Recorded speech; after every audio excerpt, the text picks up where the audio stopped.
नफरत है, इतनी इस्लाम से क्यों नफरत? जाहिल लोगों के विषय में क्या बात करते हो जी? जो आज भी 72 हुरे ढूंढते हो उनके बारे में क्या बात करते हो? बीजेपी की ओर से स्टेटमेंट आता है ये पार्टी विरोधी गतिविधियां कर रहे हैं और आपको बाहर कर दिया गया। मेरे संगठन ने हलाहल पिया। नहीं, विष उन्होंने नहीं पिया, विष आपको बताया। आपने अप्रत्यक्ष तौर पे ये भी कह दिया कि मदरसों में लड़कों के साथ एनल सेक्स होता है। मैंने कोई तर्क थोड़ी दिया है, ये सत्य लिखा है भाई। जो भी मैंने पूछा, जो मैंने कहा, क्या वो उनकी किताबों में लिखा या नहीं लिखा? समलैंगिकता कहाँ लिखी गई है? आप ये भी बताइए कि ऐसा मदरसे में समलैंगिकता होती है। जो सड़कों पे जगह जगह कब्रें बनी रहती हैं जिन पे कुत्ते पेशाब करते हैं, वहाँ पे लोग नहीं जाते जा करके कि तुम चादर चढ़ाने जाएगा। मुसलमान कहते किस लिए यार, सड़कों पे हमारे लिए थोड़ी विवादित बयान दे रहे हैं। कोई विवादित बयान नहीं दे रहा हूँ भैया। इस्लाम में हलाला खूब जम करके होता है। देवर, ससुर, भाभी, चाचा, ताऊ सब मिलकर के हलाला करते। इसके अलावा इस्लाम में कोई भी किसी को निर्दोषों की हत्या कर दे उसको 72 हुरे मिलते हैं। अब आपको हुरे तो मिलेंगी ही 72, गिलमा मिलेंगे, लड़के मिलेंगे जिनके साथ आप तो मदरसे वाली थ्योरी मेरी आप भी पक्की कर रहे हैं। कुछ बयान भी, स्टेटमेंट कई मौलानाओं के आए कि अब की तेरी नवीन जिंदल तेरी गर्दन काट के दिखाऊंगा। उसी दौरान जब ये स्टेटमेंट, मेरा भी तो स्टेटमेंट आपके पास होगा ना प्रियंक? नहीं, अगर एक बाप की औलाद है तो मेरा तन सर से जुदा करके दिखा कर है। तो केजरीवाल से इतनी दुश्मनी क्यों है आपकी? सबके अरमानों को कुचला है, उनका खून कर दिया। वो हत्यारा है साहब, हत्यारा का। एक बीते रोज एक वीडियो आपके खिलाफ, आप एक पंजाब में मुकदमे का सामना कर रहे हैं। केजरीवाल मेरे को फांसी लगा देगा, सवाल सुनिए, आपने एक वीडियो, अगर वो सच्चा है, ईमानदार है, और अगर एक बाप की औलाद है और ईमानदार है अगर, तो मुझे चौराहे पे फांसी दे, मैं चलने के लिए तैयार। और अरविंद केजरीवाल में ताकत है, वो 1% भी उसके अंदर ईमानदारी बची है तो मेरे खिलाफ मुकदमा करे ना, हाई कोर्ट के अंदर दिखाए तो मुकदमा पंजाब में। अरे साहब वो तो सब जुडिस्ट है। कितने मुकदमों का सामना वैसे आप कर रहे हैं?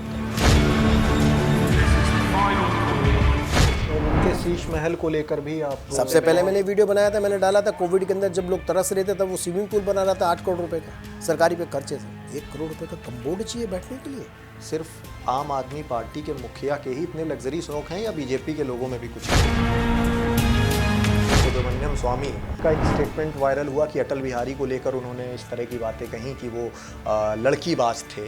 दिमागी संतुलन खो गया, बुड़बक की तरफ बोरा गया, मनोरोगी बता रहे हैं आप?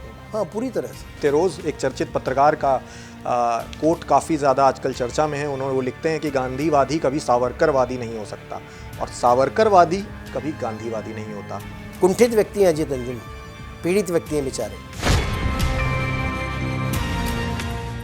तो दिल्ली चुनाव की सरगर्मी के बीच आज हमने एक ऐसे खास मेहमान को बुलाया है जिन्हें अरविंद केजरीवाल के दुश्मन नंबर 1 के नाम से भी काफी लोग जान रहे हैं। बहुत चर्चा में रहते हैं अक्सर अपने तमाम चर्चित और विवादित बयानों को लेकर। भारतीय जनता पार्टी से बीते रोज निष्कासित किए जाने के बाद काफी ज्यादा सुर्खियों में आए थे। पैगंबर मोहम्मद पर एक विवादित टिप्पणी का भी आरोप लगा था। आज बीजेपी में नहीं है, लेकिन कट्टर सनातन समर्थित बयानों को लेकर लगातार सुर्खियां बटोरते रहते हैं। पूर्व पत्रकार, पूर्व बीजेपी नेता नवीन कुमार जिंदल जी आज हमारे साथ मौजूद हुए हैं। बहुत शुक्रिया सर, पहले तो अपना कीमती वक्त निकालने के लिए हमारे साथ। धन्यवाद प्रियंक जी। पहले तो सर शुरुआत, बहुत सारी बातें हैं आपसे, शुरुआत मैं यहीं से करूंगा। क्या असहमति हुई बीजेपी के अंदर, बीजेपी आला कमान को आपके बयानों से? बयान आपका दिया गया था पैगंबर मोहम्मद के खिलाफ, उनकी खिलाफत की गई थी आपके बयान में। बीजेपी की ओर से स्टेटमेंट आता है पूर्व बीजेपी अध्यक्ष आदेश गुप्ता जी का कि ये पार्टी विरोधी गतिविधियां कर रहे हैं और आपको बाहर कर दिया गया। क्या हुआ था पहले ये बताएं। पहली बात तो ये प्रियंक, मेरा कोई भी बयान आज तक किसी भी धर्म या पंथ के खिलाफ तो है ही नहीं, और मैंने दिया ही नहीं। ये परसेप्शन जो अभी आपने बताया कि मैंने किसी नबी के खिलाफ कुछ बोल दिया, मैंने किसी के खिलाफ नहीं बोला। मैंने तो सवाल ही पूछा था ना उससे मैं भी।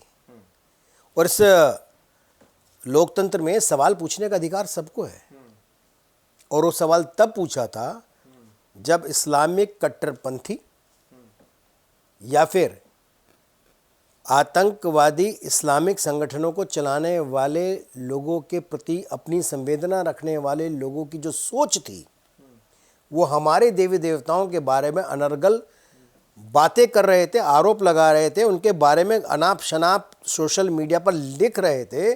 तब मैंने उनसे एक सवाल पूछा था। अगर मेरा सवाल गलत था तो स्वाभाविक तौर पर बहुत सारे इस्लामिक देशों में मेरे खिलाफ, उस समय ट्विटर था जिसको आज आप एक्स कहते हैं, ट्विटर पे मेरे खिलाफ कंप्लेंट की गई, शिकायत की गई। तो मेरा तो अकाउंट कभी सस्पेंड ही नहीं हुआ। इसलिए नहीं हुआ क्योंकि मेरा सवाल सही था। लेकिन इस्लामिक देशों के, कट्टरपंथियों के इस्लामिक देशों के दबाव और भारत की राजनीतिक परिस्थिति को देखते हुए तत्कालीन जो समय था, उस समय में हमारे संगठन को, जो मेरे और मेरे सहयोगी साथी नुपुर शर्मा के प्रति जो निर्णय लेना पड़ा, वो निर्णय उसी प्रकार का था जैसे समुद्र मंथन से निकले हुए हलाल को महादेव ने पी करके सृष्टि को खुद पी लिया और अपने सबको बचाने के लिए। उसी प्रकार से मुझे लगता ये है कि मेरे संगठन ने हलाल पिया उस सिचुएशन से बाहर निकालने के लिए। नहीं, विष उन्होंने नहीं पिया, विष आपको बताया। देखिए, और आपके बयानों को बताया। मैं वो और विष, फिर पार्टी से कहा कि भैया मैं तो वो विष हूँ जिससे कैंसर की दवाई बनती है। मैं वो विष हूँ जिससे मृत शैया पे पड़े व्यक्ति को जीने का सहारा मिलता है। अच्छा, ये बताइए, ये समझने की बात है, आप जैसे मर्जी ले लें। जिंदल साहब, ये बताइए, जैसे आप बहुत बेबाक बयानों के लिए भी चर्चित रहते हैं, वो स्टेटमेंट जो आपका था, पार्टी पूरी तरह से साइडलाइन हो गई आपके बयान से, उस बयान पे कायम है आप? मैंने जो कहा वो सही कहा, मैंने जो पूछा वो सही पूछा, मैंने किसी का अपमान नहीं किया। किसी दोहराना चाहेंगे वो स्टेटमेंट मैं किसी को कोई ठेस नहीं पहुंचाई।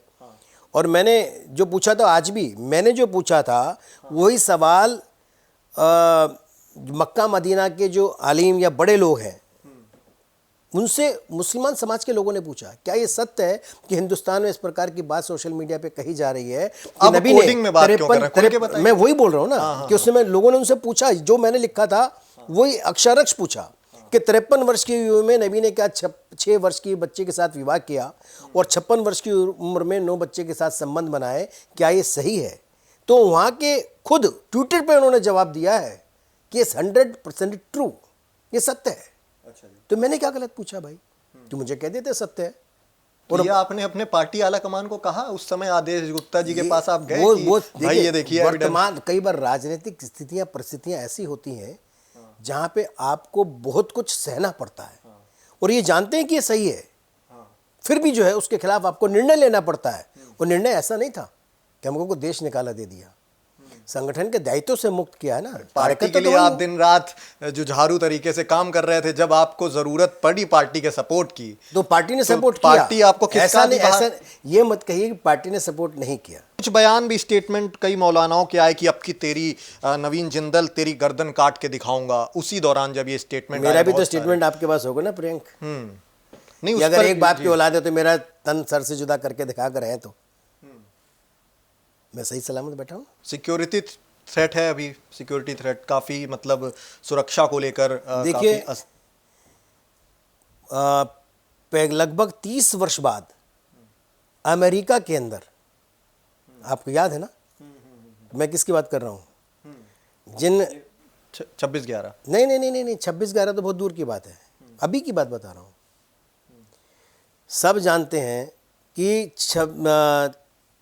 35 वर्ष बाद घटना के, जिसने किताब लिखी, विवाद बना, सब कुछ हुआ, 35 वर्ष बाद अमेरिका के अंदर उस पर हमला कर दिया उस 25 वर्ष के युवक ने। उनकी आंख चली गई, एयरलिफ्ट करके उनको हॉस्पिटल लेकर के गए और वहाँ बचा लिया। तो जाहिल लोगों के विषय में क्या बात करते हो जी? जो आज भी 72 हुरे ढूंढते हो उनके बारे में क्या बात करते हो? क्यों नफरत है इतनी? इस्लाम से क्यों नफरत है? इस्लाम विरोधी स्टेटमेंट आपके बहुत सारे लगातार। अब आप ये बचाव में कवर अप करते हुए ये कह देंगे कि मैं तो सनातन समर्थन की बात करता हूँ, इस्लाम का विरोध नहीं करता हूँ, लेकिन आपके स्टेटमेंट बहुत सारे हैं। अभी आपकी किताब एक रखी है मेरे सामने, इस्लामिक मदरसे बेनकाब। इस किताब में आपने बहुत सारी खिलाफत की है इस्लामिक आयतों की और अभी मैं आपका एक कथन पढ़ रहा था, उसमें आपने मदरसों की खिलाफत की बहुत ज़्यादा। आपने अप्रत्यक्ष तौर पे ये भी कह दिया कि मदरसों में लड़कों के साथ एनल सेक्स होता है। धर्म की तालीम नहीं, देने नहीं। वाला का स्थान जो है, आप उसको बता रहे हैं वहाँ पर लड़कों के साथ होमोसेक्सुअलिटी होती है। होमोसेक्सुअलिटी होती है। तो मैंने ये कोई मैंने खुले तौर पर एनल सेक्स कह दिया उसको। मैंने कोई तर्क थोड़ी दिया है, ये सत्य लिखा है भाई। ये आप 2008 में मदरसे में मतलब 2000 नहीं, में एक आपत्ति, मेरे जी। को कोई आपत्ति नहीं है। नहीं, आपत्ति यहाँ पर इस्लाम समर्थित लोगों की इसलिए हो सकती है कि एक मदरसे पर सवाल उठाना जायज़ है, लेकिन एक इस किताब में अगर कथन ये लिख दिया जाए कि छात्रों में समलैंगिकता का चलन भी बढ़ने लगा है, ये मदरसों की आम बीमारी है। जब एक रूम में 8 से लेकर 48 लड़के हों, किसी के मिलने जुलने पर पाबंदी हो, तो इसके अलावा क्या हो सकता है? समलैंगिकता होती है आपके मुताबिक मदरसे में। सारे मदरसों में दीन की तालीम नहीं होती है वहाँ आपके मुताबिक। मदरसे से निकलने वाले व्यक्ति अधिकांश क्या किस घटना किस व्यापार में पाए जाते हैं? कट्टरपंथी में पाए जाते हैं, आतंकवाद में पाए जाते हैं, लूटपाट अपराध में पाए जाते हैं, और जिसको बेरोजगारी कहते हैं लोग, उसमें पाए जाते हैं। और मैंने जो लिखा है 2008 की बात है, आप किताब लेकर के, जिसका लोकार्पण परम पूज्य सर संचालक सुदर्शन जी ने किया था 2008 में, 25 फरवरी 2008 को किया था। वो किताब आज 2024 में 25 आ गया, अभी तक चर्चा में है, इसके तमाम स्टेटमेंट तो अभी भी कोट उसमें किए मैंने जा जो रहे हैं कहा था वो गलत नहीं कहा ना। अगर गलत होता तो जितने इस्लाम को मानने वाले लोग हैं, इस्लामिक संस्थाएं या मदरसे चलाने वाली संस्थाएं हैं, उस समय देश भर में मेरे खिलाफ कई जगह पुतले चले थे। और ये नहीं, मैंने तो पढ़ा था अखबार में, देवबंद में उलेमा और मौलवियों का सम्मेलन हुआ था 25 दिसंबर 2008 को, और उसमें कहा गया पहला हिंदू आतंकवादी नाथूराम गोडसे, दूसरा नवीन कुमार। तो ये अगर मैं गलत होता तो कहीं किसी अदालत में, किसी कोर्ट में कोई जाता ना, उनको मालूम है ना सच क्या है। मदरसे किस चीज़ की कोर्ट की जननी आपने है बात कही, ये तो वो जी। जानते हैं ना। अगर मुझे बताइए कि मदरसों के अंदर आप सीबीएसई का या जो सिलेबस है, जिस बच्चे को आधुनिक शिक्षा चाहिए, वो क्यों नहीं पढ़ाते हो भाई? क्यों नहीं पढ़ाते हो? और मदरसों की आप बात कर रहे हो, तो मदरसे की मैं मैक्सिमम मैंने मदरसे वो बताया जिसका आज तक रजिस्ट्रेशन ही नहीं है, पता ही नहीं क्या पढ़ाया जा रहा है, कौन पढ़ा रहा है, कितने बच्चे हैं, क्या है क्या नहीं। नहीं, तो आप इन्हें चिन्हित करके मैंने लिखिए चिन्हित ना करे कि मतलब 5000 से ज़्यादा मदरसे सीमा उस समय 2008 में सीमाओं के बॉर्डर, यानी जो भारत की सीमाएं हैं उसके आसपास खुले। स्टेटमेंट ये होना चाहिए जिंदल बहुत साहब सारे। कि चुनिंदा मदरसों में, इन मदरसों में। मेरा आपका कहना सवाल यह है सारे कि मदरसों पर है। के अंदर अगर आप आधुनिक शिक्षा नहीं देंगे तो वहां से वही पौध पैदा करेंगे जो विध्वंसकारी है। असुरों के शासन में भी गजासुर जैसा असुर हुआ जो महादेव को मानता था, बाकी सब तो विरोधी करते थे। तो आप ये कहेंगे असुर सारे के सारे देवता हैं? नहीं कहोगे ना भाई। ऐसा थोड़ी मदरसे से निकलने वाले अपवाद स्वरूप कुछ लोग अच्छे नहीं हो सकते, अच्छे भी हैं, कुछ हैं, मेजोरिटी अच्छी नहीं है।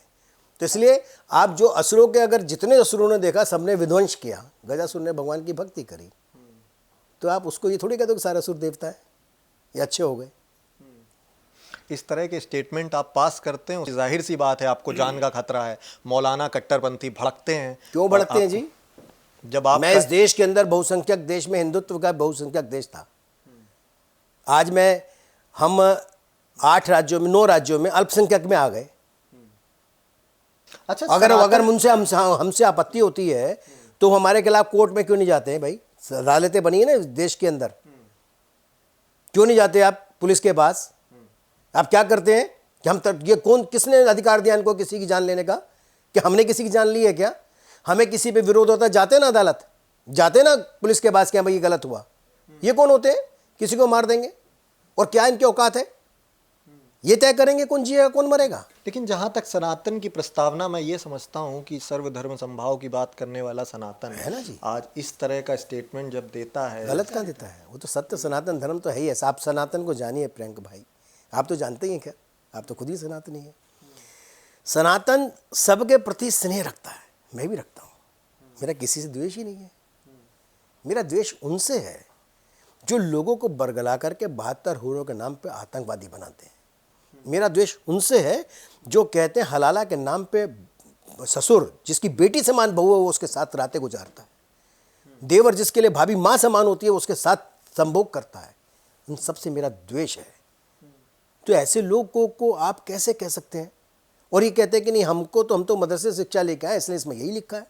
पढ़े लिखे लोग तो ऐसा नहीं करते हैं। जब ये बातें उठती हैं ना जी, तब आप कहते हैं मुझे, तब आप विरोधी बना देते हैं। मैं विरोधी नहीं हूँ, मैं तो आईना लेके खड़ा हूँ जी। आईने में वो खुद अपना चेहरा देखें। अच्छा, जो मैं पूछ रहा हूँ या जो मैं बोल रहा हूँ, क्या वो उनकी किताबों में नहीं लिखा? नहीं, लोग ये भी इसमें नहीं, आप मेरी बात संदर्भ, आप बच के मत निकलिए। अब आप मुझे ये बताइए, जो भी मैंने पूछा, जो मैंने कहा, क्या वो उनकी किताबों में लिखा या नहीं लिखा? हाँ, नहीं, बहुत सारी बातें, लेकिन आपका कोई ऐसी बात ही नहीं जो ना लिखी मैं हो। तो एक पत्रकार के तौर पर आपसे ये सवाल कर रहा हूँ, और आपके जो स्टेटमेंट हैं उन स्टेटमेंट में जो बातें लिखी गई हैं उन्हीं में 4 बातें ऐड ऑन करके, अब समलैंगिकता कहाँ लिखी गई है आप ये भी बताइए कि ऐसा मदरसे में समलैंगिकता होती है? तो ये तो बहुत अगर सारी आप तथ्यात्मक वो कह रहे हैं कि हर आई एग्री। आप अभी मेरे साथ कितने केस दिखाऊं मैं, जो गरीब बच्चे, विशेष जिम्मेदार नहीं हो सकता। मैं बताता हूँ, जो गरीब बच्चे हैं ना, जिनके यहाँ केवल बच्चे ही पैदा करते हैं और खाने के लिए नहीं होता है, मदरसों में भेज देते हैं पढ़ने के लिए, उनके साथ क्या होता है? ये बात मैं नहीं कह रहा, मदरसे में पढ़े हुए लोगों ने कही है, मैं तो कोट किए हैं।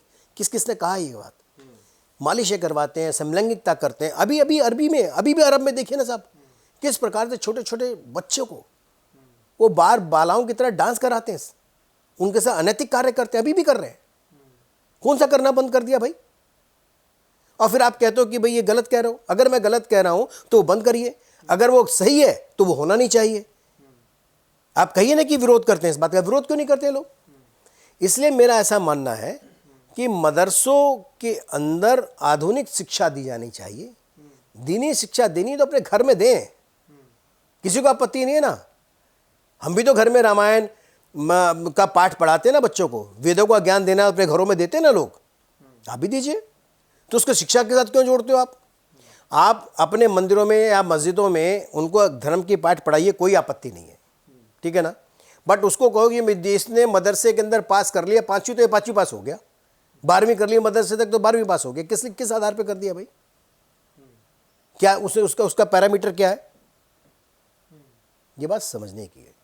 मैं कोई विरोधी नहीं हूं, मैं उनका भला कर रहा हूं और लोग मानते भी मैं भला कर रहा हूं। ठीक है, आप इस्लाम की कुछ कुप्रथाओं का विरोध करते हैं आपके मुताबिक, लेकिन ये जो किताब सामने रखी हुई है इस्लामिक मदरसे बेनकाब, इस किताब को वजूद में लाने की ज़रूरत आपको क्यों महसूस हुई? और उस परिदृश्य में जब योगी आदित्यनाथ खुद इसकी प्रस्तावना रखते हैं, आरएसएस का पूरा समर्थन रहता है, तो क्या ये पूरी एक अंदर से इस तरह की बातें भी होती हैं कि पूरा एक एजेंडा चलाया गया उस दौर में, इस्लाम विरोधी एजेंडे के तहत इस तरह की किताबें निकाली गईं और धर्म विशेष को टारगेट करने की कोशिश की गई, और उसके अधीन होकर नवीन कुमार जिंदल जी की ये किताब सामने आती है?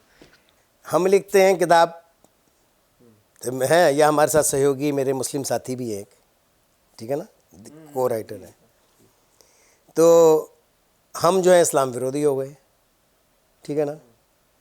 इस किताब की प्रस्तावना माननीय योगी आदित्यनाथ जी ने की, जो आज उत्तर प्रदेश के मुख्यमंत्री तब सांसद थे, या फिर इस किताब का लोकार्पण परम पूज्य सरसंघचालक तत्कालीन केपी सुदर्शन जी और उस समय पूर्व डीजीपी पंजाब के केपीएस गिल भी थे, उड़ीसा से बीजेडी के तत्कालीन सांसद जो आप दूसरे दल, अपने दल भाजपा में भी हैं, भर्तरी मेहताब, वो विशेष अतिथि थे।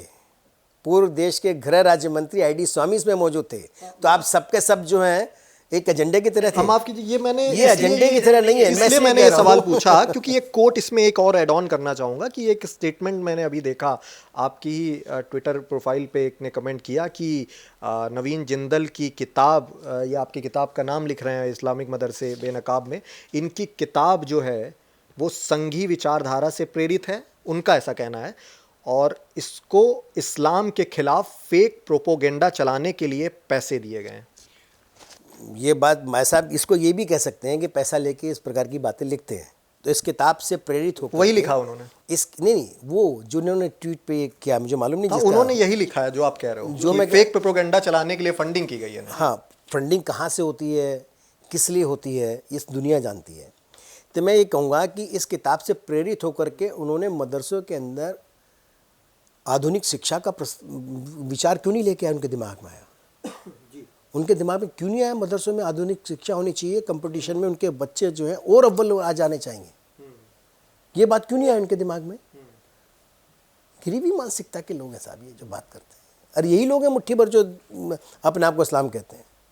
मैं आपको बताऊं, मुसलमानों में जो सनातनी लोग हैं उनसे कहीं ज़्यादा जाते हैं, पिछड़ापन है, गुर्बत है, गरीबी है, कहीं ज़्यादा। उनकी जातियां बाकी जातियों से कहीं ज़्यादा हैं। कभी उनकी जातियों के बारे में किसी ने पूछा है क्या कि देलबंदी है, अंसारी है कि नक्शबंदी तो है क्या? कोई नहीं जानना चाहता। अच्छा, देश के सब कहते मुसलमानों नहीं ये से तो मुसलमान है। अरे मुसलमान तो ठीक है भाई, कोई किस तरफ दक्षिण में मुंह करके नमाज पढ़ता है तो कोई पूर्व में करके पढ़ता है। क्यों भैया? कोई चादर चढ़ाने जाता है, कोई चादर नहीं चढ़ाने जाता। कोई सड़कों पे, कब्रों पे, जो सड़कों पे जगह जगह कब्रें बनी रहती हैं जिन पे कुत्ते पेशाब करते हैं, वहाँ पे लोग नहीं जाते जा करके कि तुम चादर चढ़ाने जाएगा। मुसलमान कहते किस लिए यार, सड़कों पे हमारे फिर एक विवादित बयान दे रहे हैं। कोई विवादित बयान नहीं दे रहा हूँ भैया। मैं मेरी बात नहीं, मुझे देखते मुझे दुख होता है इस बात का। अगर इतने लोग समझदार हैं तो उनको उठा करके भैया अच्छी जगह उनको उनका इबादत गृह बनाओ, उनका मंदिर बनाओ, जमीन खरीदो। सनातनी लोग भी तो खरीदते हैं ना, आप सड़कों पे कर देते हो यार, पुल के ऊपर। अरे यार कैसे हो सकता है भैया ये सब?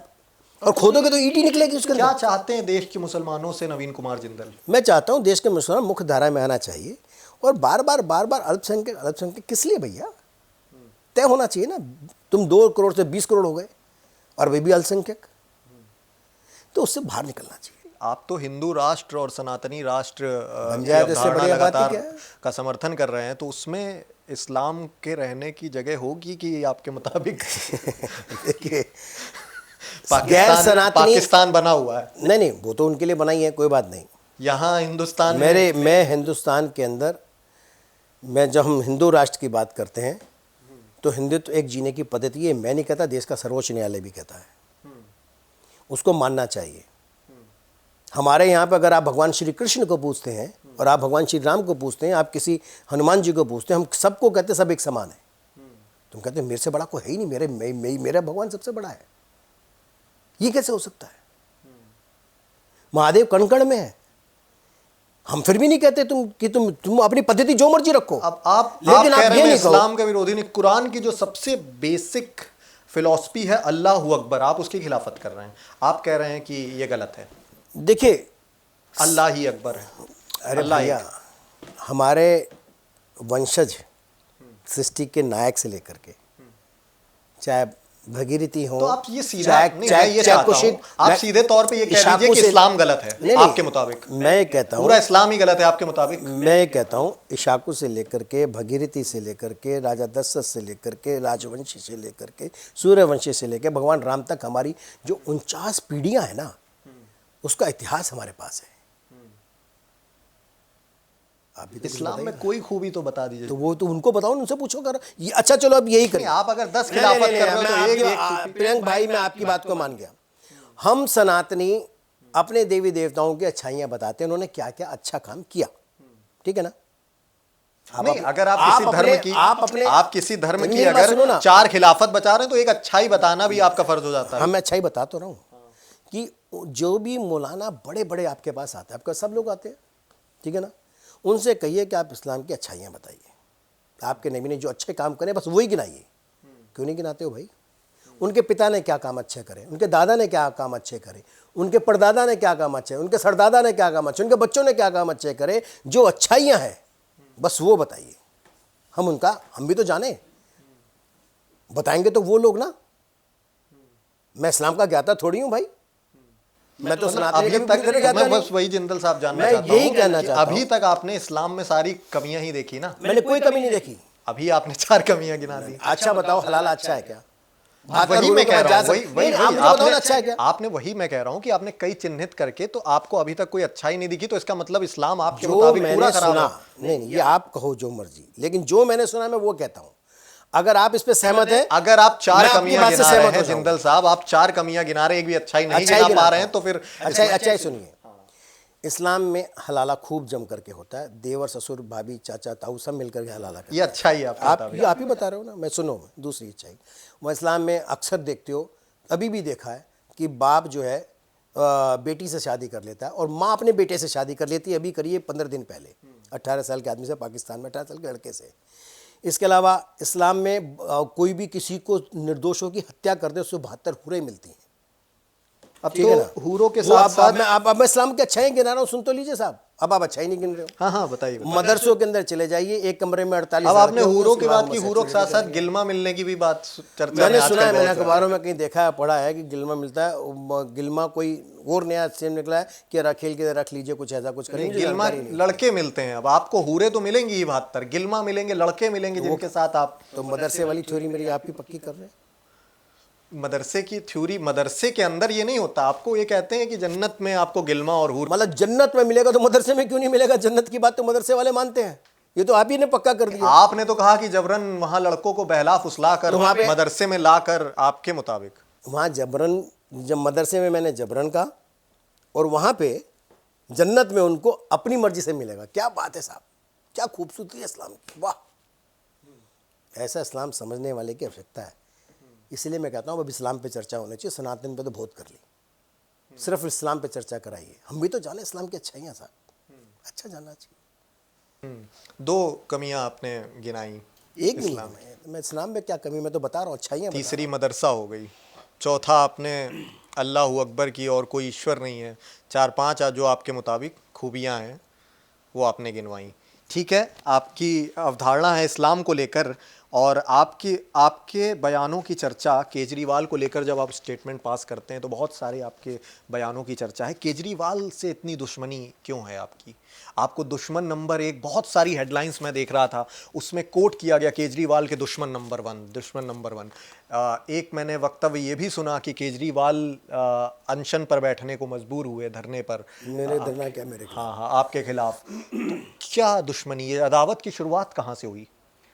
एक्चुअली में केजरीवाल ने दिल्ली के लोग, माँ बहन बेटी भाई पिता दादा, सबके अरमानों को कुचला है, उनका खून कर दिया। वो हत्यारा है साहब, हत्यारा। केजरीवाल ये सोच करके सत्ता में ये कह करके आया था कि वो दिल्ली का बेटा है, बड़ा भाई है, गरीबों का पिता है। उसने क्या किया साहब? सिर्फ छला है। आप मुझे बताइए, दिल्ली में स्पोर्ट्स यूनिवर्सिटी के नाम पर 150 करोड़ रुपया खर्च हो गया, अब तक 150 करोड़ रुपया खर्च हो गया। उसका एक वाइस चांसलर है, उसका ऑफिस सिस्टम सारा कुछ है, उसको और भी लोग अपॉइंट किए हुए हैं उसके अंदर, सबकी तनख्वाह जा रही है, खर्चे जा रहे हैं, घर दे रखा है, सब कुछ दे रखा है, और स्पोर्ट्स यूनिवर्सिटी के नाम पर एक ईंट नहीं लगी अभी तक। 4 साल हो गए। दिल्ली के अंदर वाटर ट्रीटमेंट प्लांट जो 9 थे, आज 7 बंद है। यमुना मैया जहरीली हो गई।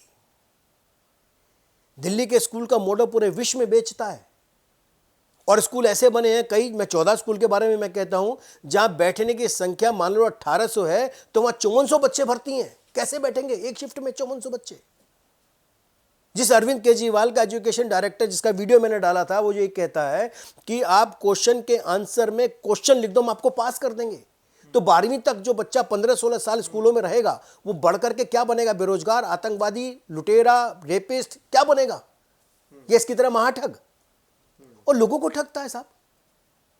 10 साल से गरीबों की इसने पेंशन बंद कर दी, कारपोरेशन की, और उसकी अब कहता है मैं सबको पैसे दे दूंगा 2100 रुपया। कहां से दे देगा? ठीक है, आप नजरिया पेश कर रहे हैं। आपका एक बीते रोज एक वीडियो आपके खिलाफ, आप एक पंजाब में मुकदमे का सामना कर रहे हैं। आपने मेरे को फांसी लगा दिया, सवाल सुनिए मेरा।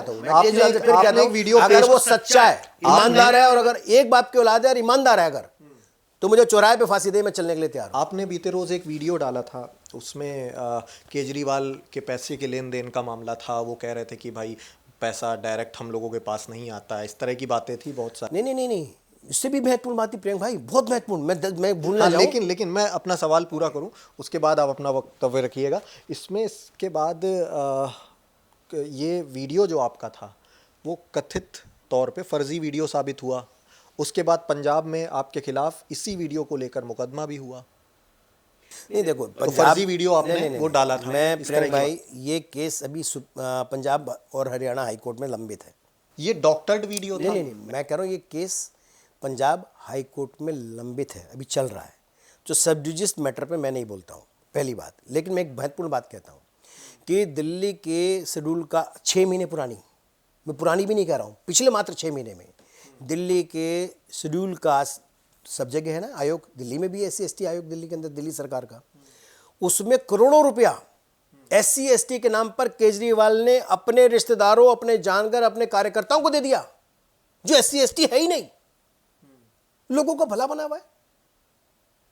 आप इसे डॉक्टरेट कह दो या फिर कंपाउंडर की कह दो, इंजीनियरेट कह दो, कैसी भी वीडियो कह दो, मैं तो आपके चैनल पे बोल रहा हूं। अगर ये बात सत्य है और अरविंद केजरीवाल में ताकत है, वो 1% भी उसके अंदर ईमानदारी बची है, तो मेरे खिलाफ मुकदमा करे ना हाई कोर्ट के अंदर, दिखाई तो मुकदमा पंजाब में आप। अरे साहब, वो तो सब जुडिस है। कितने मुकदमों का सामना वैसे आप कर रहे हैं अब तक? मैं सच्चाई के लिए जितनी उसकी ताकत है वो सब लगा ले। वो अरविंद केजरीवाल वो है जो पहले दिल्ली के अंदर झूठ बोला करता था, झूठी वीडियो डालता था, मानहानि के मुकदमे में हाई कोर्ट, सुप्रीम कोर्ट में फिलहाल तो मामला झूठी वीडियो डालने का आपके खिलाफ है। मानहानि के मुकदमे में जाकर के माफी मांगता था लिखित में। अरविंद केजरीवाल ने लिखित में माफी मांगी, एक बार 4 बार कहां से आपके पास आई? लेकिन मैं एक बात और कहता हूं, 4 बार माफी मांगी वहां पे हाई कोर्ट, सुप्रीम कोर्ट में जाकर के। लेकिन जैसी पंजाब की सरकार आई तो कोर्ट नहीं गया, वो पुलिस के कह करके फर्जी मुकदमा बनवा दिया। सुबह से शाम तक 50 ट्वीट आप करते हैं, 50 ट्वीट हम करते होंगे, अभी मैसेज देते हैं, किसी के पक्ष में किसी के खिलाफ में है। और उसी ट्वीट में कोई वीडियो आपकी नजर में पड़ा, अच्छा ये केजरीवाल के खिलाफ है, डाउनलोड करो इसे अपने में डाल दो। तो ये कुछ भी करो, जो जैसे मर्जी कर ले। वो मैं एक बात कहना चाहता हूँ, अरविंद केजरीवाल को पुलिस का दुरुपयोग करने की जगह अदालत में जाता ना, अभी तो वहीं लंबित है, वो सब जुडिस है, इसलिए उसमें मैं कोई कमेंट नहीं कर सकता। ठीक है। और दिल्ली बीजेपी के अंदर अभी आप दिल्ली बीजेपी में बहुत ज़्यादा सक्रिय रहे हैं, दिल्ली चुनावों का बिगुल बजा हुआ है, बहुत सारी असहमतियों की बातें हैं, दिल्ली बीजेपी दो फाड़ की स्थिति में, इस तरह की बातें भी हैं, बहुत ज़्यादा असंतोष से जूझ रही है। हालांकि आप अभी दिल्ली बीजेपी में एक्टिव नहीं हैं, लेकिन बीजेपी का प्रतिनिधित्व करते हुए लगातार बीजेपी के समर्थन में तमाम बयान देते रहते हैं।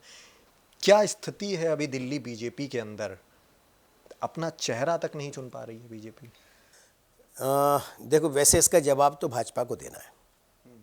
नहीं, फिलहाल आप मुखालफत लंबे वक्त से कर रहे हैं। हाँ, मैं केजरीवाल के मुखालफत करता हूँ, भाजपा का समर्पित कार्यकर्ता होने के नाते कहता हूँ मैं कि ये जो है ना कि 2 फाड़ 3 फाड़ 4 फाड़, कुछ नहीं हो सकता।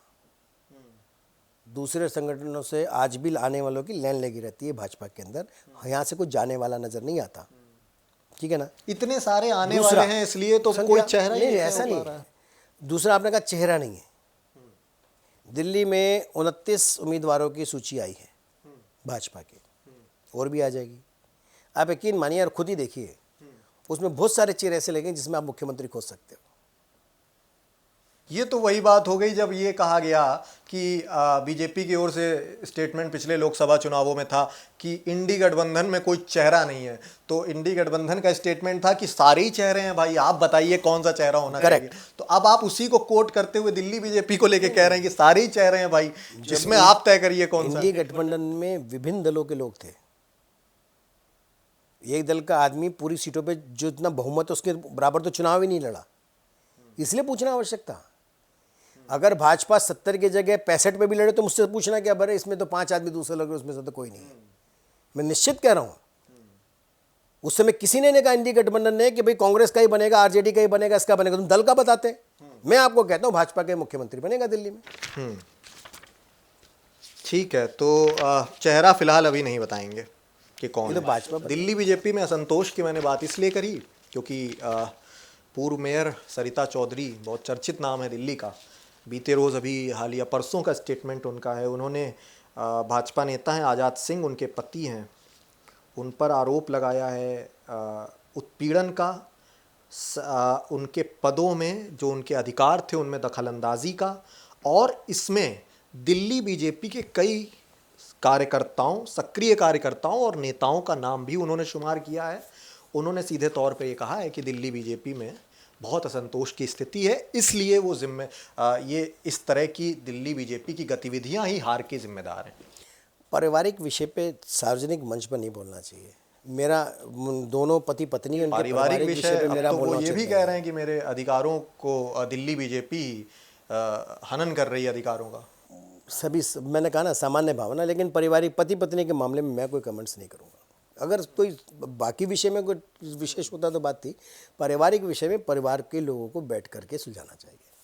ठीक है, सरिता चौधरी को लेके आप नहीं कुछ कहना चाहेंगे? आदेश गुप्ता जी नगर निगम में पूरे जोर जान से लगे हुए थे, जगह जगह उन्होंने जनसभाएं की, जगह जगह एक्टिव रहे और पूरी जी जान से जोगे। जब चुनाव नतीजा पक्ष में नहीं आया तो दूध से मक्खी की तरह निकाल के बाहर कर दिए गए।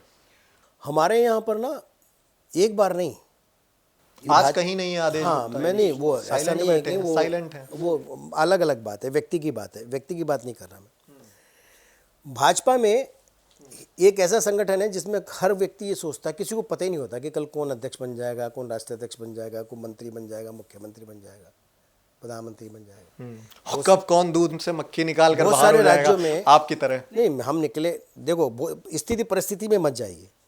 आपने बड़े विशाल प्रोस्पेक्टिव में सवाल पूछा है, मैं उसका जवाब देता हूँ प्रियंक भाई, कि चुनाव हारना जीतना ये नियति पे तय है। प्रयास करना, मेहनत करना, अपनी बात जन जन तक पहुंचाना, ये हाँ हर एक कार्यकर्ता की जिम्मेदारी है। जो कार्यकर्ता है कई बार सफल होते हैं, कई बार सफल नहीं होते हैं, लेकिन कार्यकाल पूरा होने के बाद अगले टर्म में भी वो आए, ये संभव नहीं होता, किसी के लिए भी संभव नहीं। भाजपा में तो नहीं है, कांग्रेस में तो अगर आदमी शमशान घाट भी जा रहा है तो भी शपथ लेने के लिए कहेगा मुझे दिला दो, वो दिला देंगे। मैं उसकी बात नहीं करता हूँ। वहाँ तो 80, 70, 75 जो बुजुर्ग जो भी हो जाएगा ना, वो मुख्यमंत्री वो ही रहेगा, चाहे कुछ हो जाए, उसके कई पीढ़ी निमट जाएंगी पर वो नहीं निपटेगा। तो हमारे समय में भाजपा में ऐसा नहीं है। तो अध्यक्ष पद पे दायित्व है, आज है कल नहीं है, तो इससे मुक्त होते रहना चाहिए। एक बात मैं किसी दायित्व पर नहीं हूँ, नहीं हूँ ना 2.5 साल से। आज मीडिया क्यों कहता है तुम दुश्मन नंबर 1 हो, मेरी क्या दुश्मनी उसके साथ भाई? नहीं, वो तो आप खिलाफत करते रहते हैं। क्यों भाई? अपने बयानों से तो दुश्मन ही नजर आते हैं। मैं बयानों जिस से नहीं दिन आप करता हूं। समर्थन मैं करने आधार रहिए से। केजरीवाल का, उस दिन आपको दोस्त नंबर 1 कहने लगेंगे। केजरीवाल जैसे व्यक्ति का समर्थन करना संभव ही नहीं है, और वो इसलिए नहीं है क्योंकि उसने सबके साथ धोखा किया है ना। वो धोखेबाज नटवरलाल पाखंडी व्यक्ति के साथ कौन समझौता करेगा भाई? कुछ आप वो उनके तो आज भी मौलानाओं की तो बसाने में का काम करता है, रोहिंग्यन मुसलमानों को बसाने का काम करता है। मैं आपसे एक बात पूछता हूँ प्रियंक भाई, एक कबाड़ी, बड़े ध्यान से सुनना, एक कबाड़ी जिसकी औकात 2 रुपये का कबाड़ खरीदने वाली है, वो व्यक्ति सनातन की शोभा यात्रा, रामनवमी पे निकलने वाली शोभा यात्रा के विरोध में 1500 लोग इकट्ठे कर लेता है। कबाड़ी 1500 लोग इकट्ठे कर लेता है, हमला करता है और भक्तों को, प्रभु श्री राम के भक्तों को मरण आसन तक पहुंचा देता है। पुलिस कार्रवाई करती है, उसके घर पर कबाड़ के जो बाहर सड़कों पे जमा था उसको हटाने के लिए बुलडोजर लेके जाती है। शाम को 6 बजे नोटिस चिपकता है, कल सुबह बुलडोजर आएगा, और सुबह 9 बजे देश के 11 बड़े वकील, वो वकील जिनकी फीस करोड़ों रुपए में है, जिनसे मिलने के लिए 10-10 दिन का अपॉइंटमेंट मांगा जाता है, नहीं मिलता 10-10 दिन में भी अपॉइंटमेंट, वो 7 से लेके 11 के बीच में वो वकील सुप्रीम कोर्ट खड़े हो जाते हैं कबाड़ी के लिए, और उसके लिए एसएलपी बना करके सुप्रीम कोर्ट में दायर करते हैं। सुप्रीम कोर्ट सुनता है और 12 बजे तक सुप्रीम कोर्ट फैसला दे देता है कि बुलडोजर नहीं चलना चाहिए। ये नेटवर्क नेक्सस है क्या? ये वो है जो अरविंद केजरीवाल जैसे लोग देश के दुश्मन हैं, जो आतंकवादियों से समझौता करते हैं सत्ता में आने के लिए। खालिस्तानी आतंकवादी के पास जाकर के रहा था पंजाब में सरकार लाने के लिए अरविंद केजरीवाल। अच्छा, कुमार विश्वास का तो भी उस इसलिए मैं दौरान कहना चाहता हूं स्टेटमेंट कि आया ऐसी था। स्थिति में मैं उसका समर्थन कैसे कर सकता हूं गद्दार का। हाँ, उस समय ये जो आपका वक्तव्य है इससे मिलता जुलता कुमार विश्वास का वक्तव्य आया था जब वो पार्टी छोड़ रहे थे। उन्होंने कहा कि चुनाव के दौरान पार्टी में इस तरह की बातें होती थी कि भाई खालिस्तान के खिलाफ मत बोलो, फंडिंग हो रही है वहाँ से। तो इस तरह की चीज़ें आम आदमी पार्टी में हैं क्या? ये तो आम आदमी पार्टी में कुमार विश्वास ने कहा तो सत्य है ना, वो तो उसी कोर कमेटी के थे, उसके जनक हैं, उसी ग्रुप के हैं। अब ऋषि कश्यप ने से देवता ही थोड़ी, और अदिति जैसी उनकी पत्नी थी, उससे असुर पैदा हुए, दोनों ही बहनें थी ना। तो अगर उनके कुमार विश्वास के साथ मिलकर के आम आदमी पार्टी का जो उत्पन्न हुई उसमें अच्छे लोग चले गए, राक्षस लोग रह गए, तो क्या करेगा कोई? ये तो वही सत्य बता रहे हैं। और उनके शीश महल को लेकर भी आप सबसे पहले मैंने वीडियो बनाया था, मैंने डाला था कोविड के अंदर जब लोग तरस रहे थे, तब वो स्विमिंग पूल बना रहा था 8 करोड़ रुपए का सरकारी पे खर्चे से। बताइए साहब, द्वारका के अंदर सोसाइटी में एक मुसलमान नहीं है, वहाँ हज हाउस बना रहा है। किस लिए बना रहा था भाई? वो मैंने बताया था ना, वीडियो डाला था उसका बना करके। तो फिजूल खर्च सिर्फ आम आदमी पार्टी करती है, भारतीय ये जनता फिजूल खर्च पार्टी? कर रहे हो आप? हाँ, मतलब ये फिजूल खर्च नहीं भैया, देशद्रोह है। नहीं, मैं शीश महल की बात कर रहा हूँ जो फिजूल खर्च इस तरह के किए। उसका- क्या उसने बीजेपी ही अपना- करती है या भारतीय जनता पार्टी में भी कुछ? भाजपा नहीं, आपने आम आदमी पार्टी का, मैं उसको नहीं, बता रहा हूँ। हाँ, आम आदमी मैं कह रहा हूँ आम आदमी पार्टी ही करती है या बीजेपी भी? मैं आपको एक बताता हूँ, उसने सिद्धांत रखा था कि मैं 2 कमरे के मकान में रहूँगा, मुझे इससे ज़्यादा की ज़रूरत नहीं है। उसने कहा था मैं गाड़ी नहीं लूँगा, मेरे पास वैगनार है, मैं इसी से चलूँगा। मैं कोई सुरक्षा नहीं लूँगा, मुझे ज़रूरत नहीं है, मैं दिल्ली के बीच में रहूँगा। 1 करोड़ रुपए का कम्बोर्ड चाहिए बैठने के लिए, और फिर कहते हैं मैं आम आदमी हूँ, और आप कहते हो कि उसकी चर्चा ना करो। क्यों नहीं करूँ भाई? 12-12, 15-15 लाख रुपए के प्रेसिडेंट सूट, महारानी सूट में अरविंद केजरीवाल और उसका पीए दोनों साथ साथ रहते थे। किस लिए भाई? पाठक को 1 रुपए की सैलरी देते हो आप दिल्ली सरकार से कि ईमानदार आदमी हमने रखा है, ताकि जो है 1 रुपए सैलरी, और उसके उस पर खर्चा देश के कैबिनेट सेक्रेटरी से ज़्यादा होता है। बिजनेस क्लास की टिकट चाहिए, 5 स्टार होटल में रहना चाहिए, कहीं जाएंगे सारी सुविधाएं चाहिए, परिवार को भी गाड़ियां चाहिए, सब कुछ चाहिए, मकान चाहिए, और बिना इंटरेस्ट के लोन चाहिए। हाँ, नहीं, आपने 1 करोड़ के कमोड की बात कही, भ्रष्टाचार के तमाम संगीन आरोप लगाए। सिर्फ आम आदमी पार्टी के मुखिया के ही इतने लग्जरी शौक हैं या बीजेपी के लोगों में भी कुछ हैं? आम आदमी पार्टी के नेता ने देश की जनता दिल्ली की सत्ता पे आने के लिए यही सिद्धांत रखा था, इसलिए मैं उससे पूछूंगा। ठीक है, क्योंकि ये सवाल मैंने इसलिए किया क्योंकि बीजेपी का बीते रोज आम आदमी पार्टी ने बीते रोज बीजेपी के शीश महल के जब स्टेटमेंट आए लगातार बीजेपी की ओर से, तो कल ही उन्होंने इसका जवाब दिया है केजरीवाल जी ने। उनका स्टेटमेंट है कि क्या फ़कीरी है, ऐसा फ़कीर सबको बनना है। 2700 करोड़ का बंगला, 12 करोड़ की गाड़ी, 8400 करोड़ के विमान, 1,40,000 का चश्मा, 1,03,000 का पेन, 10 लाख का सूट। ये अच्छा, ये स्टेटमेंट है उनका, हाँ, ठीक, केजरीवाल जी का। ठीक है, जवाब दिया मैं इसका जवाब देता हूँ। और साथ में उन्होंने क्या बोला है, ऐसे लोग शीश महल पर ज्ञान ना दें तो अच्छा है। हाँ, ठीक बात है, मैं आपको इसका जवाब देता हूँ। 1 करोड़ रुपए के कम्बोर्ड में बैठते हैं अरविंद केजरीवाल, 15 लाख रुपए का जूता, 3.5 लाख रुपए का जूता पहनते हैं, ठीक है ना जी। और कहीं बाहर जाते हैं तो लाखों रुपए के इनके वस्त्र होते हैं, लेकिन जब मीडिया के सामने आते हैं तो 2 रुपए का पेन, 120 रुपए की शर्ट, 180 रुपए की पैंट और 40 रुपए की चप्पल पहन के 3 व्हीलर में बैठते हैं। ये क्या है भाई?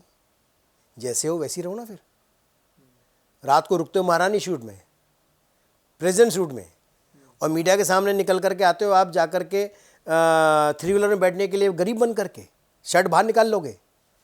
तो जैसा चरित्र है वैसे रखो ना। ये दोहरा चेहरा किस लिए रखते हो? और फिर कहते हो हम ज्ञान ना दें। अरे तुम देश की दुनिया के लोगों को मूर्ख मत बनाओ ना भाई।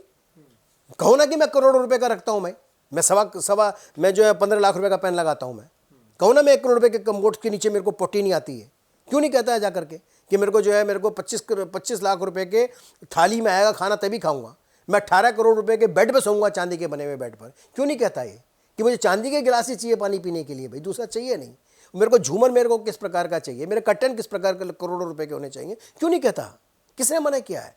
किसने कहा था कि जब 14 एसी लगे थे शीला दीक्षित पर के घर में, सरकारी मकान में, अपने में नहीं, सरकारी मकान में, और भी बड़े मकान में जब 12-14 कमरे थे उनके, तब कहा कि देखिए इतने बिजली लग रही है, इतने फूक रहे हैं, और आपके 38 एसी लगे हुए।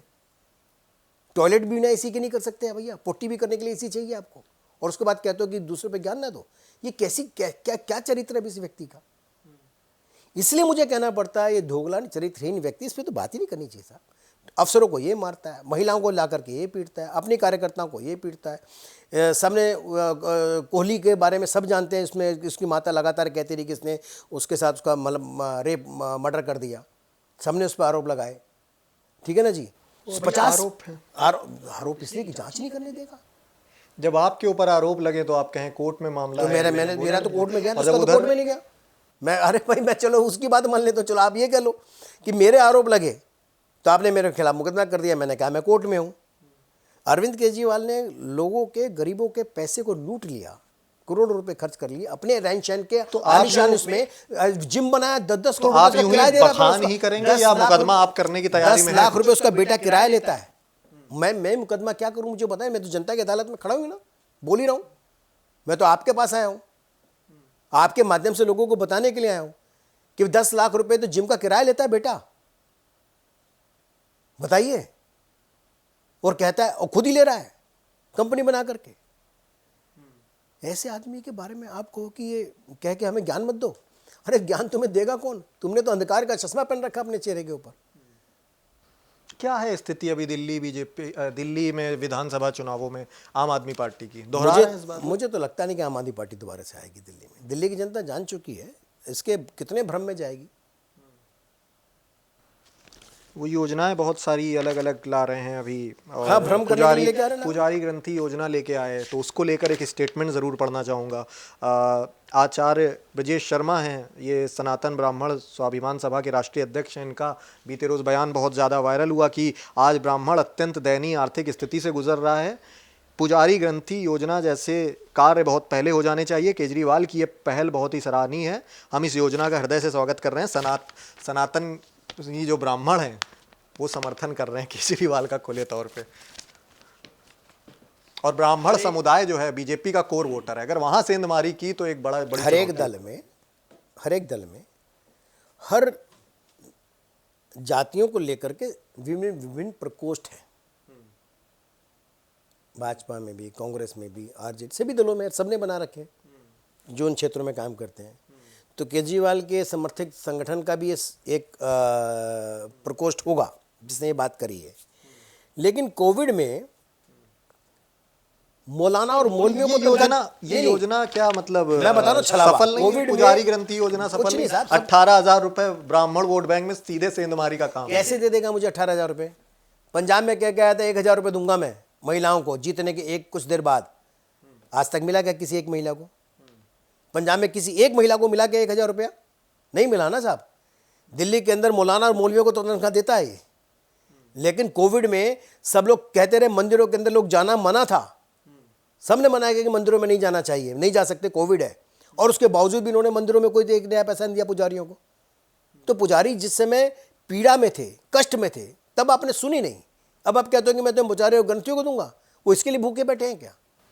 चुनावी प्रोपोगंडा इस तरह सिर्फ प्रोपोगंडा है, कुछ नहीं है साहब, दे ही नहीं सकता। ब्राह्मणों को बरगलाने के लिए दिल्ली की जनता वो पूरी को भड़का रहा है, और क्या करता है?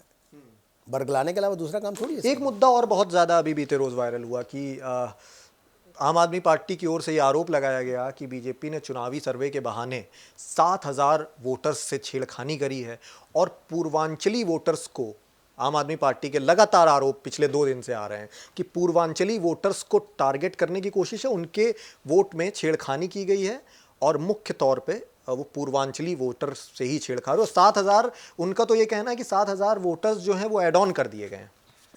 दिल्ली में सरकार किसकी है?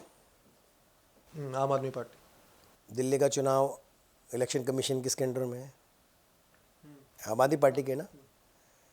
दिल्ली की सरकार, दिल्ली में कॉरपोरेशन में आम आदमी पार्टी, दिल्ली सरकार में आम आदमी पार्टी। दिल्ली के चुनाव कमीशन का अध्यक्ष, चेयरमैन, चलाने वाला जिसको मंत्री, वो भी अरविंद केजरीवाल की सरकार में। जेल चुनाव मंत्री जो है अरविंद केजरीवाल का है। पहले सत्येंद्र थे, अब कोई और बना हुआ, क्योंकि इनके अंदर जेल भी बहुत जाते हैं ना साहब। भ्रष्टाचारी। तो ये जो सब लोग इनके, और वोट में परिवर्तन करा रहा है भाजपा। एक घर में, एक कमरे में 18 लोग रहते हैं और 64 वोट मुसलमानों की बनी हुई है। अगर वो जब जांच में पता चलता है और वो कहते हैं कहाँ है लोग, इनकी काटी जाए वोट, इस मकान में कोई नहीं रहता, तो आप कहते हो कि गलत है। ये कौन सी बात हुई भाई?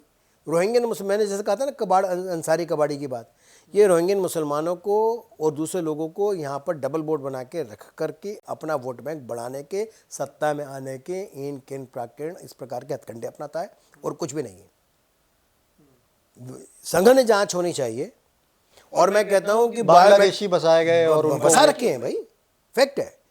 और 100% वोटिंग होनी चाहिए, बायोमेट्रिक हो जाए, समस्या ही खत्म हो जाए, आधार के साथ साथ पता ही चल जाएगा कितने लोग हैं। हाँ, ये आपने बहुत महत्वपूर्ण मुद्दा उठाया है कि बायोमेट्रिक अटेंडेंस से जो आधार कार्ड से जब लिंक होंगे तो हर समस्या खत्म वोटर्स हो की जाएगी, पता चल जाएगा कौन कहाँ का है।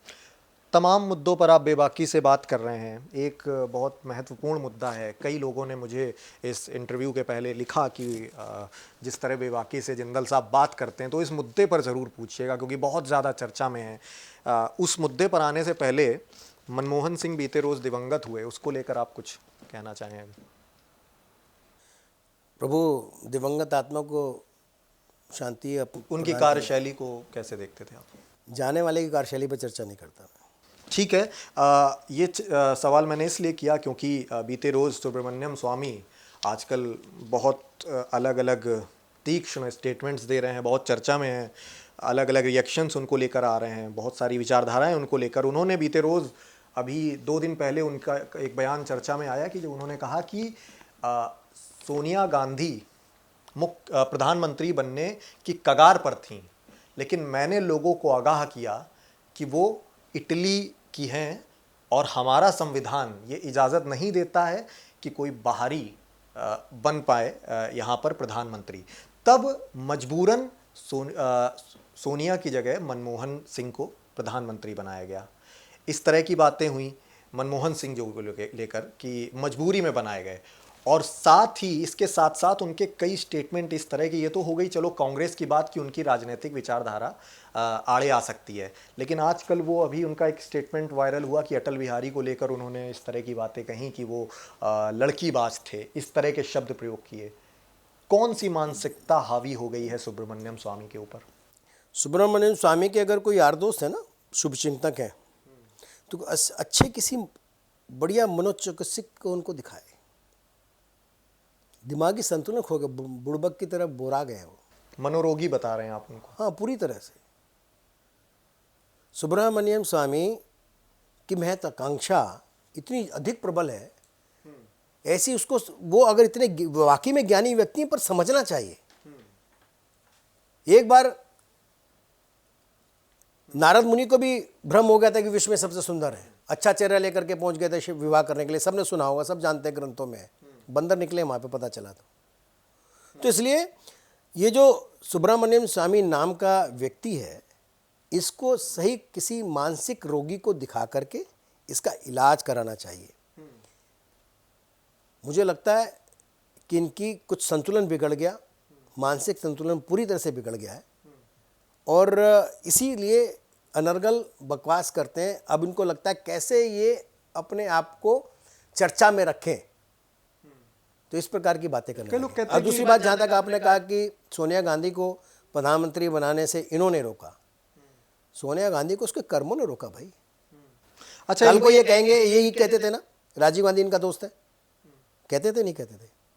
सुब्रमण्यम स्वामी ये कहते हैं ना राजीव गांधी इनका दोस्त है, और ये भी कहते थे कि वो बारबाला है, बारबाला का बेटा इनका यार, और उसके बाद फिर ये करेंगे हम तो करेंगे सबका, हम उसका दोस्त की ही वाइफ को इस तरह की बातें करना, तो इसलिए ठीक है। अच्छा, उनकी किताब, उनकी ही इस वक्तव्य का किताब है डॉक्टर कलाम की, अब्दुल कलाम की, विंग्स ऑफ फायर, उसमें खंडन किया गया। उन्होंने ये लिखा था, इनका जो स्टेटमेंट है इस बात से खंडन होता है कि 18 मई 2000, ये उनके किताब में लिखा है कि 18 मई 2004 के चुनावों के नतीजों के बाद जब सोनिया गांधी राष्ट्रपति से मिलने आईं तो राष्ट्रपति भवन की ओर से उन्हें प्रधानमंत्री नियुक्त किए जाने को लेकर चिट्ठी तैयार रखी हुई थी। सोनिया गांधी बनने वाली थी, लेकिन सोनिया गांधी अपने साथ मनमोहन सिंह को लेकर खुद पहुंची। इसको देखकर डॉक्टर कलाम खुद हैरान रह गए। ऐसा डॉक्टर कलाम खुद लिखते हैं, सोनिया गांधी ने राष्ट्रपति को ही कई दलों के समर्थन पत्र भी दिखाए। इसके बाद राष्ट्रपति ने पहल का स्वागत किया और शपथ दिलाने के लिए सहमति जताई। ये सुब्रमण्यम स्वामी के उस कोट का खंडन करते हैं कि मैंने ये पहल करी, वो खुद ही सोनिया गांधी लेकर आई थी।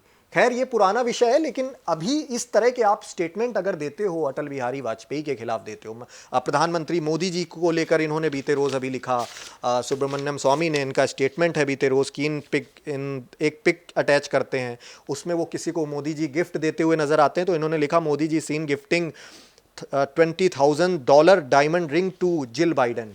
जिल बाइडन को एक रिंग दे रहे हैं, तो वो $20,000 की है। No wonder that GST on caramel popcorn is crucial, how else will Modi ji buy expensive gift for his global friends. इस तरह के लगातार विरोध जो हैं इनके मोदी जी के खिलाफ, अटल बिहारी के खिलाफ निकल के आ रहे हैं। कौन सी मानसिकता हावी, क्या पद नहीं मिला? इस तरह की बातें भी लोग करते हैं कि भाई पद नहीं मिला इसलिए इस तरह की कुंठा निकल के है। आप किसकी बात कर रहे हैं? आप, मैं आपको फिर भी कहता हूँ कि मोदी जी को गिफ्ट मिलते हैं, जैसे मोदी जी दूसरों को भी देते हैं, दूसरे राष्ट्राध्यक्षों को, दूसरे देशों के अधिकार जो लोग आते हैं, मोदी जी को भी पूरे विश्व में जब जाते हैं तो उनको भी गिफ्ट मिलते हैं। और अक्सर उनके जो गिफ्ट होते हैं उनकी नीलामी होकर के जो पैसा आता है, वो नीलामी करा करके जो पैसा आता है वो जन कल्याण के कार्यों में लगाते हैं। आज से पहले किसी एक नेता का बताइए ना। जवाहरलाल नेहरू जो सेंगल में उठा करके ले गए थे वहाँ इलाहाबाद में, तो इसलिए मैं किसकी बात करूं मैं? तो इसलिए ये आदमी पागल हो चुका है बुरी तरह से। हाँ, जो समझ इतने मानसिक कोण हो गया है इनको। इस व्यक्ति को अपना इलाज कराना चाहिए और जल्दी कराना चाहिए, क्योंकि अंत समय में मैंने देखा है बहुत से बुजुर्गों को। मैंने अचकेल भगत को भी देखा। मैंने कहा ना, जाने के बाद मैं बात नहीं करना चाहता, लेकिन मैंने बहुत सारे ऐसे नेताओं को देखा है जो अकेले अंधकार की जिंदगी में जी करके बुरी स्थिति में अकेले अकेले चले गए, पता भी नहीं चला, गुमनामी की जिंदगी में चले गए। तो सुब्रमण्यम स्वामी जैसा व्यक्ति इस दशा में ना पहुंचे, अगर उनके कोई शुभचिंतक मेरी बात सुन रहे हो, आपके माध्यम से बात जाए, तो उसका तुरंत इलाज कराएं। और तू तड़ाक जैसे शब्दों पर आ गए हैं वो। कई इतने गरिमामयी प्रधानमंत्री पद को लेकर वो कहते हैं कि तू वो करता था, मोदी करता था, अटल बिहारी लड़कीबाज था। पद का सम्मान थोड़ा सा होना चाहिए। पागल आदमी है, छोड़िए, मैं उसकी बात ही नहीं करना चाहता। अब मैं इसलिए अब कोई ऐसा अब शब्द भी बुरे लगेंगे। वो इस प्रकार का, जिस प्रकार की जो भाषा है उनकी, वो किसी भी प्रकार से, वो व्यक्ति अगर मैं होता, अगर ये भाषा, ये ज्ञान उसका पहले से पता चला होता, तो कभी उसको संसद में बैठने का स्थान भी नहीं देता। चूंकि वक्त सीमित है, बस एक अंतिम वक्तव्य पर आपकी प्रतिक्रिया और जानना चाहूँगा। बीते रोज़ एक चर्चित पत्रकार का कोट काफ़ी ज़्यादा आजकल चर्चा में है। उन्होंने वो लिखते हैं कि गांधीवादी कभी सावरकरवादी नहीं हो सकता और सावरकरवादी कभी गांधीवादी नहीं होता। ये जो दो विचारधारा हैं, इसको लेकर आप वक्तव्य कुछ बताइए कि गांधीवाद और सावरकरवाद पर कुछ बताइए। वैसे बड़ा ये विवादित सा हो जाएगा, लेकिन तो आप तो विवादों के लिए ही जाने जाते हैं। आप के बयान कौन से यहाँ पर, आप जो इतना स्टेटमेंट, जवाहरलाल नेहरू जो है बैरिस्टर थे, मोहनचंद करमचंद गांधी भी बैरिस्टर ही थे, पढ़े लिखे थे, वकील थे, ठीक है ना जी। और वो भी बहुत बड़े क्या थे, डॉक्टर भीमराव अम्बेडकर साहब भी थे ना, तीनों थे ना। भगत सिंह, राजगुरु, सुखदेव की फांसी को रोकने के लिए कोई वकील क्यों नहीं मिला?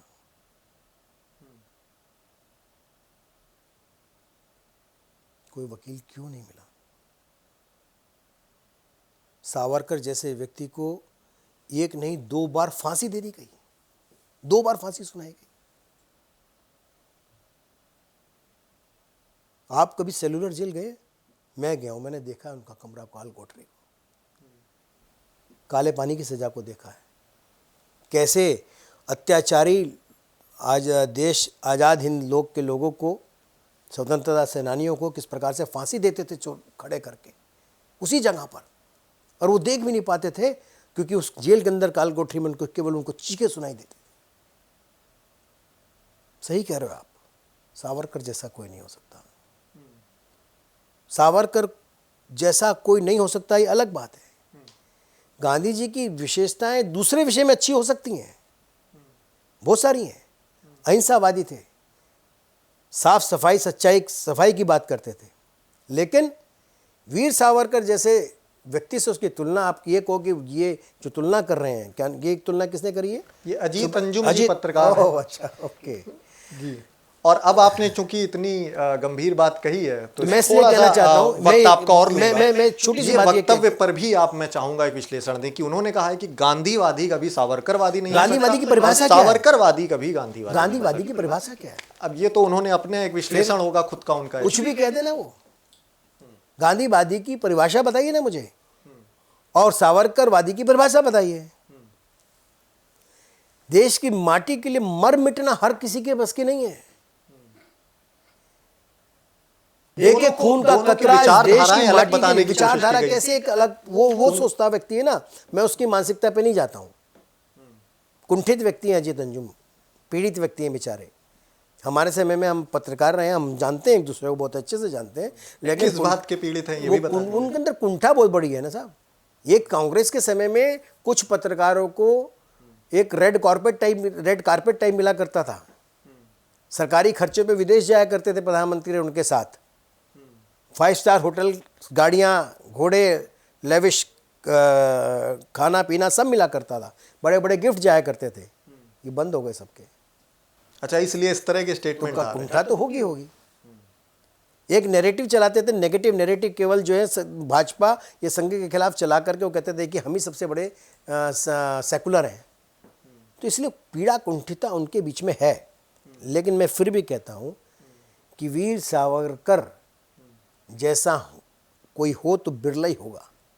हम भी नहीं हो सकते उनके जैसे बलिदानी व्यक्ति। और गांधी जी जैसा, वो गांधी जी जैसा, उनके अच्छे गुणों को हम सबको अनुसरण करना चाहिए, मानना चाहिए। वो स्वच्छता के बारे में बात करते थे, हमें समझना चाहिए। आज भी हम सबके साथ सबके विकास की बात करते हैं, शांति की बात करते हैं, हम युद्ध की बात नहीं करते हैं। जहाँ अच्छाई है, अच्छाई हर व्यक्ति के लिए नहीं चाहिए। और बुरी बातों पे क्या चर्चा करना?